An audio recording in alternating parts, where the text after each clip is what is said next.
I sat across from my wife and my best friend in our living room that Thursday evening. The silence was heavy, suffocating. Brooke had just said something that made my blood run cold. She wanted to swap partners. She looked me straight in the eyes and told me she was disgusted to sleep with me. She believed I was too broke, too weak, to do anything about it. So, I nodded.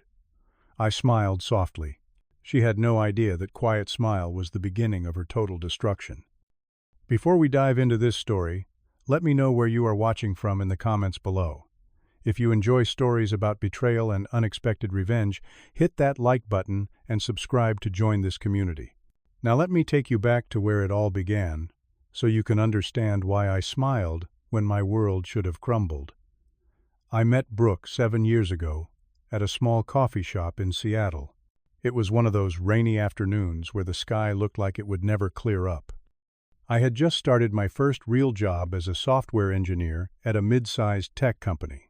She walked in wearing a yellow raincoat, her dark hair wet from the rain, and she sat at the table next to mine, because every other seat was taken. We started talking about nothing in particular. The weather, the coffee, how expensive rent was getting in the city. She was fresh out of college, working her first marketing job at a cosmetics company.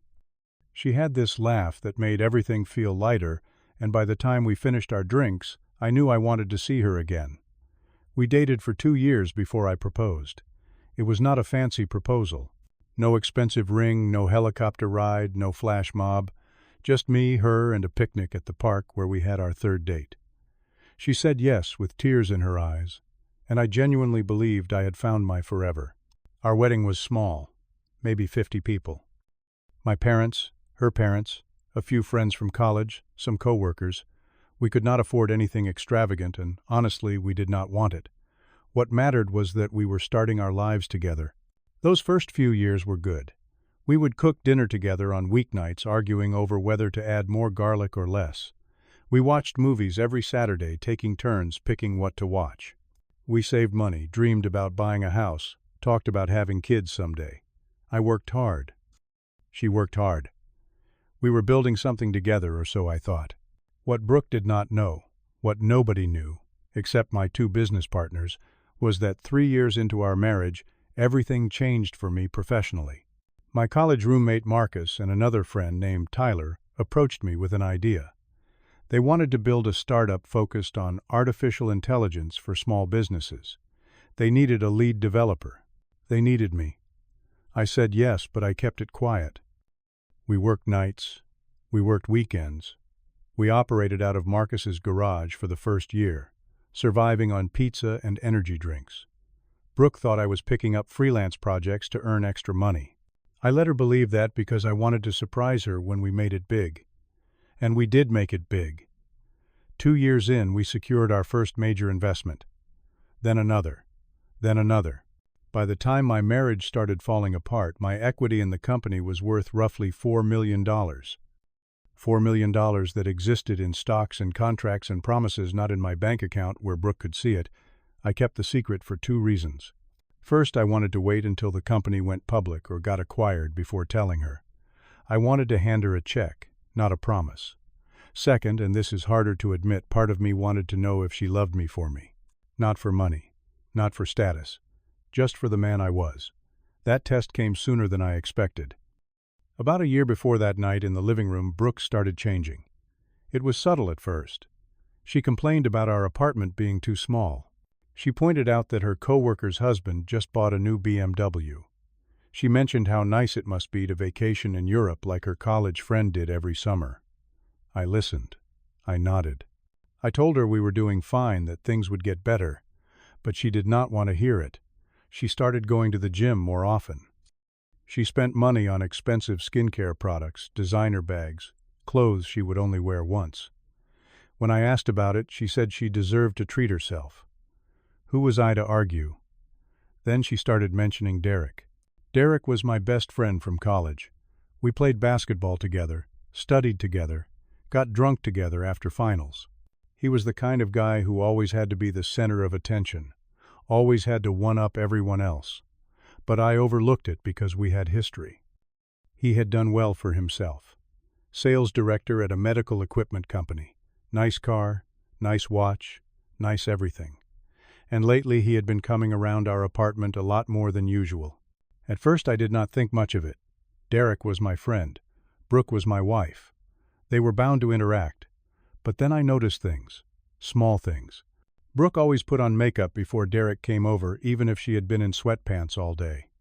She laughed a little too hard at his jokes. She touched his arm when she talked to him. And Derek, he looked at her in a way that made something twist in my gut. I told myself I was being paranoid. I told myself to trust my wife, trust my friend. I buried that feeling deep down and kept going. That was my first mistake. The signs kept coming and I kept ignoring them. Derek started showing up at our place, even when I was working late. Brooke always had an excuse. He was helping her fix something. He was dropping off something he borrowed. He was just in the neighborhood. Every excuse sounded reasonable on its own, but together they painted a picture I did not want to see. I worked extra hours because of the startup, and Brooke knew my schedule. She knew exactly when I would be home and when I would not. Looking back, I handed her the perfect opportunity on a silver platter. One evening, I came home early. A meeting got canceled, and I thought I would surprise Brooke with takeout from her favorite Thai restaurant. When I walked in, Derek was sitting on our couch, and Brooke was next to him, closer than necessary.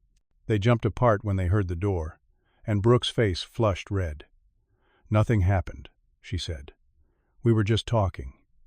I believed her. Or maybe I just wanted to believe her. But the seed of doubt had been planted, and it grew roots. I started paying attention to things I had ignored before. The way Brooke smiled at her phone late at night. The way she angled the screen away from me when she texted. The way she started fights over nothing just so she could storm off and be alone. Then came the night that changed everything. Brooke went to take a shower, leaving her phone on the kitchen counter. It buzzed. I glanced over, not planning to snoop, but the preview of the message stopped me cold. It was from Derek. "I miss your body. When can we meet again?" My hands trembled as I picked up the phone. I knew her password. She never thought to change it, never thought I would look. Why would I? I was the trusting husband, the naive fool who believed in loyalty. I opened the messages and felt my entire world collapse. 8 months. They had been sleeping together for 8 months. The messages were explicit, detailed, cruel. They mocked me. Derek called me pathetic. Brooke called me boring, broke terrible in bed. She said she only stayed because I was convenient, because I paid half the rent. There were photos, videos, things I will never be able to unsee. And there were plans. Derek promised Brooke a better life. He told her she deserved more than a loser like me. She agreed. She said she was just waiting for the right moment to leave. I stood in that kitchen for what felt like hours, my heart pounding, my vision blurring.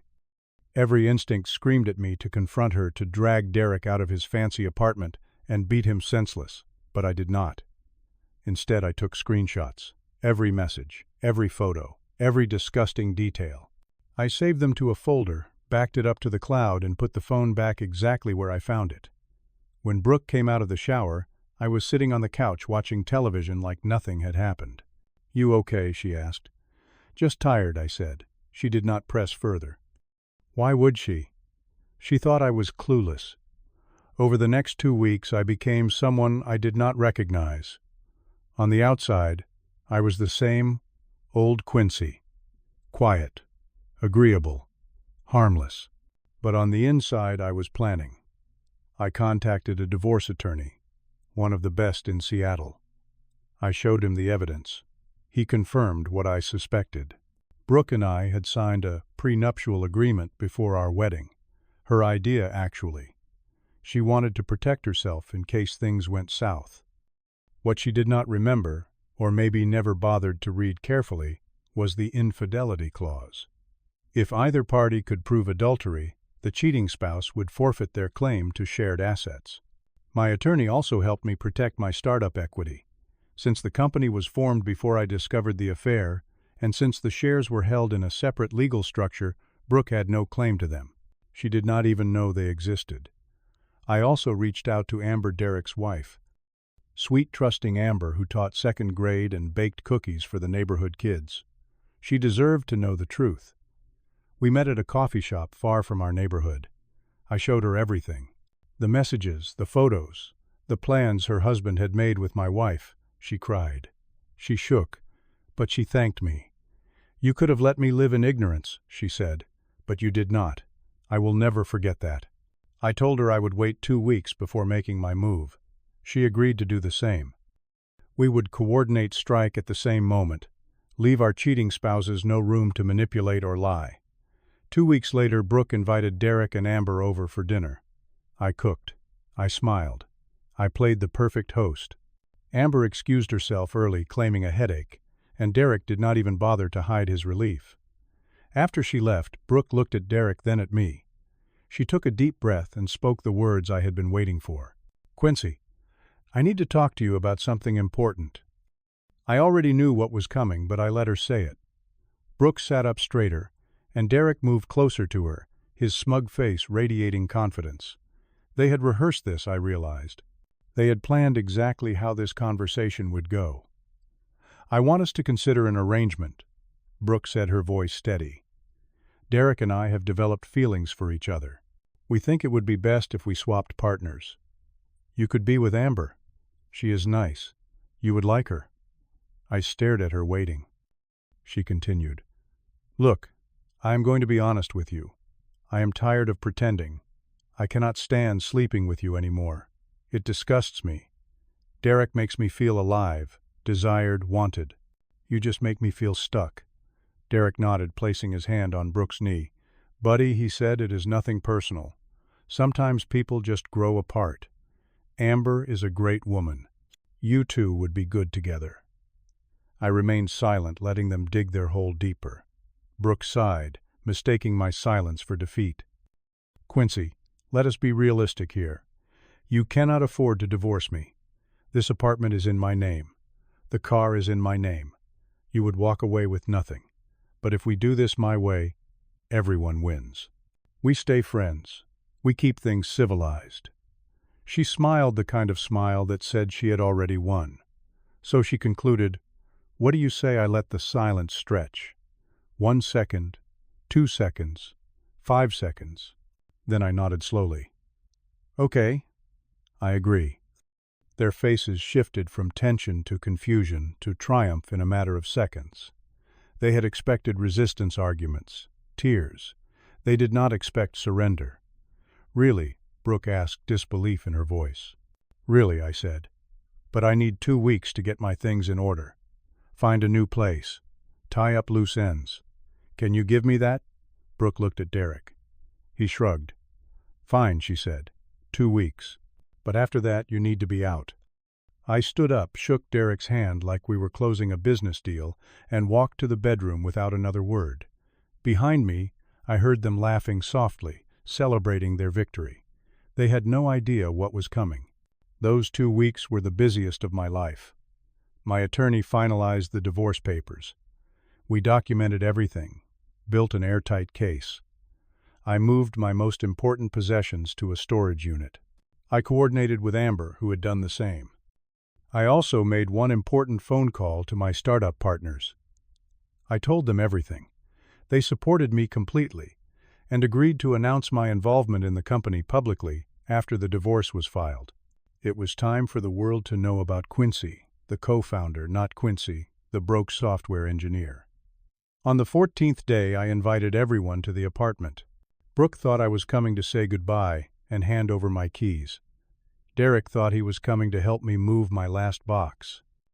They were both wrong. When they arrived, they found me sitting at the dining table with my attorney and a thick folder of documents. "What is this?" Brooke asked, her smile faltering. "This," I said, "is the end." I slid the divorce papers across the table. Then the evidence of the affair. Then the prenuptial agreement with the infidelity clause, highlighted in yellow. Brooke's face went white. Derek's confidence evaporated. "According to this agreement," I continued, "which you insisted we sign before our wedding, any party found guilty of adultery forfeits their right to shared assets. I have evidence of your affair going back 8 months. My attorney has verified everything, Brooke stammered. Quincy, wait. We can talk about this. I was not finished. I also want you to know something you never bothered to ask about. For the past 3 years, I have been the co-founder of a tech startup. My shares are currently valued at $4 million, but since those shares are in a separate legal entity and were acquired before I discovered your infidelity, you are entitled to exactly 0 of that money. The color drained from Derek's face now, too. My attorney spoke up. Mrs. Brooke, you will receive formal notification within 24 hours. The apartment, which Mr. Quincy has been paying the mortgage on despite it being in your name, will be subject to review as well. You may want to secure alternative living arrangements. I stood up and looked at Derek. Oh, and Derek Amber knows. She filed for divorce this morning. You will be hearing from her attorney soon. Under your state's laws, she is entitled to half of everything you own. Derek opened his mouth, but no words came out. I picked up my bag, the one I had already packed days ago, and walked to the door. Brooke screamed my name, demanded I stop, said we could work something out. I did not turn around. The door closed behind me, and for the first time in months, I could breathe. The weeks after I left were not easy. I would be lying if I said I walked away without any pain. Even when someone betrays you, even when they mock you behind your back and plan their future without you, in it the love does not disappear overnight. It fades slowly like a bruise that takes weeks to heal. I stayed with Marcus for a while, sleeping on his guest bed, staring at the ceiling at night. I replayed every moment of my marriage, looking for signs I had missed, mistakes I had made. The anger came and went in waves. Some days, I felt nothing.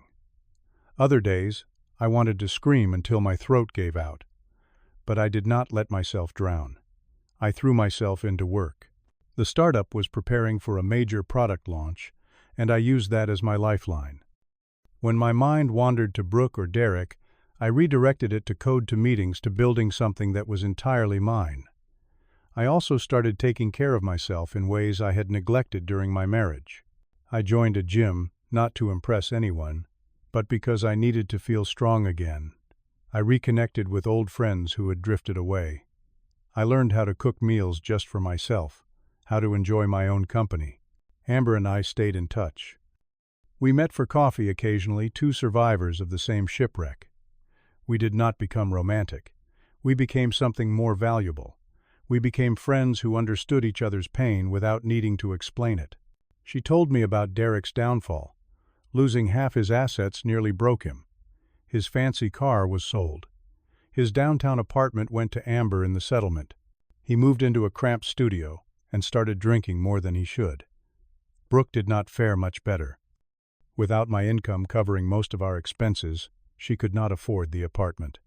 She moved back in with her parents, a 30-year-old woman sleeping in her childhood bedroom. Her co-workers found out about the affair. Her reputation suffered.